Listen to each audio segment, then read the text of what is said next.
Hey, this is Alexander Chowan from Phoenix, Arizona. I signed up for the 4-day Move to Men Summit, sort of kind of on a whim. I'd been on the email list for about 5 years, but had never done anything with it because I was living in Venezuela at the time, and life had gotten pretty complicated.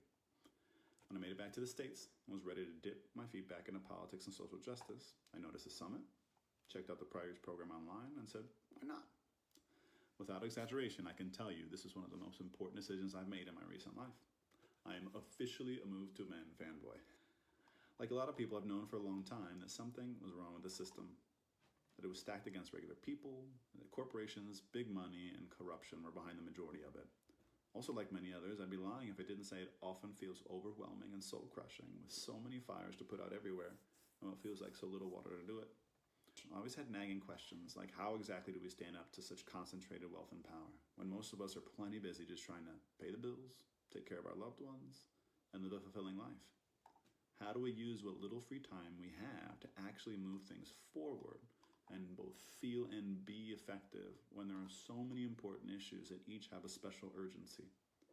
How do we bridge the differences between us to find a common ground that is solid enough to fight against such massive and focused power? By attending the summit, I got my answers. After more than a decade of searching, I felt there was a clear, realistic, and relatively simple path to reviving our democracy, that we really could make it work for all people and empower ourselves to help solve the problems dear to each of us. Like was said many times throughout the event, what's your number one issue?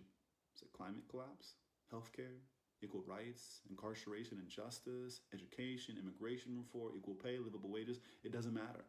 No matter what it is, make your number two ending corporate personhood to give your number one a fighting chance. Make your number two something that no matter who you talk to, there's a real good chance you've got an issue that you both strongly agree on. Okay, so where do we go from here? Personally, the summit gave me a new plan and focus. Since then, I've been going through all of the info on Move to Men's pages, and we'll start small by collecting signatures for the petition and by having friends over for a screening of the 30-minute video, Legalized Democracy, that gives a little bit of context for things. If you haven't already, it might be a good idea to start by watching that Legalized Democracy video on YouTube yourself. Then check out movetomen.org, as well as a YouTube channel, a Facebook page, which is full of good stuff if you're ready to learn, even just with the slightest bit of interest in politics or social justice. Then if you're serious in your core about wanting to make positive social change on whatever issue is important to you, make the jump and try to come to a summit. If you're not sure you should, it's just like anything else. You get what you put in. There is, of course, the cost, but if you can swing it, the investment in your mind and soul is more than worth it. You're probably going to be a little uncomfortable. I know I was. And that's a good thing. Because while you work through that, you're going to meet like-minded people from all over the country who've been in the trenches working and have lots to share with you. You'll learn how we really got here as a country and how we're going to get out. You'll feel empowered walking the halls of Congress to lobby as a regular citizen. But probably most important of all, you'll understand that they might have the money, but the real power has always been and always will be in the hands of regular people who care and join together in common cause.